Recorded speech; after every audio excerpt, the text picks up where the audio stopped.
என்ன கேட்டிருக்கிறாங்க அப்படின்னா, மனைவி ஆண்டவரை ஏற்றுக்கொண்டார்கள். ஏற்றுக்கொண்டு அவர்கள் ஞானஸ்நானம் எல்லாம் எடுத்துட்டாங்க. இப்ப கணவன் இன்னும் ரட்சிக்கப்படவில்லை, ஆண்டவரை அறியவில்லை, அவர் இன்னும் தேவனுக்கு புறம்பாகவே இருக்கிறார். அப்படி இருக்கும்போது நான் இப்போ தாலி போட்டிருக்கிறேன். அந்த தாலியில நான் முன்னாடி வணங்கி கொண்டிருந்த விக்கிரகத்தினுடைய போட்டோ இருக்கிறது. நான் இப்போ ஒரு மோதிரம் போட்டிருக்கிறேன். இந்த மோதிரத்துல பெயர் இருக்கிறது. இப்போ இதை நான் யூஸ் பண்ணலாமா அப்படின்னு சொல்லி கேட்டிருக்கிறாங்க. நல்லா கவனிச்சுக்கொள்ளுங்க. எப்ப நீங்க ஆண்டவராக இயேசு கிறிஸ்துவை ஏற்றுக்கொண்டீங்களோ அப்பயே உங்கள் பாவங்கள் எல்லாம் மன்னிக்கப்பட்டு விட்டன. ஆனால் சில காலம் வரைக்கும், உங்கள் கணவரை ஆதாயம் பண்ணுகிற வரைக்கும் நீங்கள் அதை தொடர வேண்டியது அவசியமாயிருக்கிறது. இப்படி நீங்க திடீர்னு எல்லா நகையும் கழட்டிட்டு எல்லாம் நீங்கள் செய்யும் போது அது உங்கள் கணவனுடைய ரட்சிப்புக்கு எதிர்மறையாக விளங்கும். இன்னைக்கு நிறைய குடும்பங்கள்ல பிரச்சனைகளுக்கு அதுவும் காரணம். அப்ப நீங்க என்ன சொல்ல வரீங்க? நகையை போட்டுக்கலான்றீங்களா? நான் அதையும் சொல்ல வரேன். தேவனா உங்களை கழட்ட சொல்லுகிற காலம் வரைக்கும் அதை நீங்க போட்டுக்கோங்க. நகை கழட்டணும் கட்டாயமா அப்படின்னு சொல்லி நான் சொல்லலை. நான் என்ன சொல்றேன்னா, நீங்கள் நகை கழட்டுவதை விட உங்கள் கணவனுடைய ஆத்ம ரட்சிப்பு ரொம்ப முக்கியம். அவர் ரட்சிக்கப்படுகிற வரைக்கும் எத்தனையோ சகோதரிகள் ரட்சிக்கப்பட்டு மறைமுகமாக கிறிஸ்தவர்களாக இருக்கிறார்கள். அவர்கள் இன்னும் பொட்டு வச்சுக்கிட்டு இருக்கிறாங்க, பூ வச்சுக்கிட்டு இருக்கிறாங்க. சில சபைகளுக்கு நான் பார்த்திருக்கிறேன், பொட்டோட பூவோட தான் வருவாங்க. அதுல எந்த தப்பும் இல்லை. கணவன் ரட்சிக்கப்படுகிற வரைக்கும், அதற்கு பிறகு கணவனே சேர்ந்து எல்லோரும் இணைந்து நமக்கு இது தேவையில்லை. ஏன்னா இது ஒரு விதமான சடங்காச்சாரம். நம்ம நாட்டை பொறுத்த வரைக்கும் ஒன்று புரிஞ்சுக்கோங்க, நமக்கு கலாச்சாரமும் மத அடையாளங்களும் இணைந்து இருக்குது. மற்ற நாடுகளில் மத அடையாளங்கள் வேறு, கலாச்சாரம் வேறு. இங்க கலாச்சாரமும் மத அடையாளமும் பின்னி இருக்கிறதுனால நம்மளால இது வேணாம் அது வேணும் இப்படி பிரிச்சு பார்க்க முடியல. அதனால நம்ம பரிசுத்தவான்கள் என்ன செஞ்சாங்கன்னா, மொத்தமாவே வேண்டாம். ஏன்னா இதுல எல்லாத்திலையும் கொஞ்சம் கொஞ்சம் சில மத அடையாளங்களும் இருக்கிறதுனால இதை யூஸ் பண்றது நல்லதில்ல, அதனால மொத்தமாவே வேண்டாம்னு சொன்னாங்க.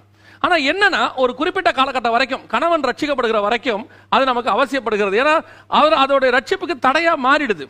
எனக்கு தெரிந்து ஒரு சகோதரி ஆண்டவரை ஏற்றுக்கொண்டாங்க. ஆனால் அவங்க வீட்டில் ரொம்ப ஆர்த்தடாக்ஸா இருப்பாங்க, ஆண்டவருக்கு எதிர்ப்பாளர்கள். அவர்கள் மட்டும் ஆண்டவரை ஏற்றுக்கொண்டாங்க. அவங்களே பைபிளை வந்துட்டு ஒவ்வொரு பேஜா கிழிச்சு அவங்க கொண்டு போயிட்டு பாத்ரூம்ல வச்சு தான் படிப்பாங்க. ஆனால் பெரிய விஷயம் என்ன தெரியுமா, அவங்க வீட்டில் எல்லா ஃபோட்டோஸும் இருக்கும். பைபிள் எங்கே இருக்குன்னு கேட்டிங்கன்னா அந்த ஃபோட்டோக்கு பின்னாடி தான் இருக்கும். ஏன்னா ஃபோட்டோக்கு பின்னாடி யாரும் பார்க்க மாட்டாங்க. டெய்லி பைபிளை படிச்சுட்டு அதுக்கு பின்னாடி வச்சிருவாங்க. அப்படி படித்து அவங்க ஆண்டவருக்குள்ள ஸ்ட்ராங் ஆகி அதுக்கப்புறம் 2 பிள்ளைகளை ஆண்டவருக்குள்ள நடத்தி அவங்க இன்னைக்கு ஞானஸ்நானம் எடுத்து இன்னைக்கு அந்த குடும்பமே ஆண்டவருக்குள்ள வந்திருக்கு. இன்னும் அவங்க எல்லாம் கொஞ்சம் பெரியவங்க வர வேண்டியிருக்கு. அந்த மாதிரி இப்போ அவங்க ஒருவேளை நான் எல்லாத்தையும் கழட்டிட்டு நான் போறேன் அப்படின்னா முழு குடும்பம் அவங்களை வெறுத்திருக்கும். ஒருவேளை கணவன் தவறான முடிவுக்கு போவதற்கும் காரணமாக இருக்கும். இது வசனத்திலிருந்து உங்களுக்கு சொல்லணும்னு சொன்னா, 1 பேதுரு புஸ்தகம் 3ஆம் அதிகாரம் 2வது வசனம் என்ன சொல்லுது பாருங்க. அந்தப்படி மனைவிகளே உங்கள் சொந்த புருஷருக்கு கீழ்ப்படிந்திருங்கள்.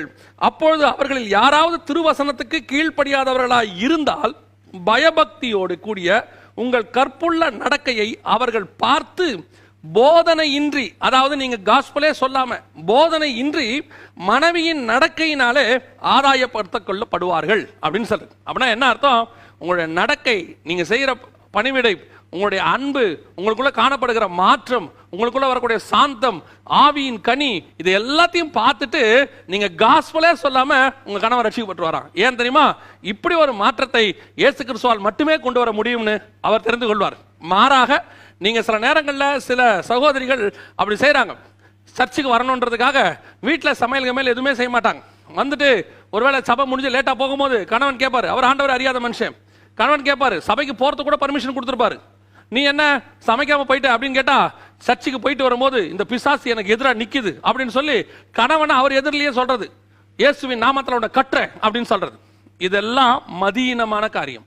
உங்கள் நடக்கையினாலே கணவனை ஆதாயப்படுத்தி கொள்ளுங்கள். இப்போ தாலியை கழட்டணும், இப்போ மோதிரத்தை கழட்டணுங்கிறது அவசியம் இல்லை. கணவன் ரட்சிக்கப்படணும், அதுதான் அவசியம்.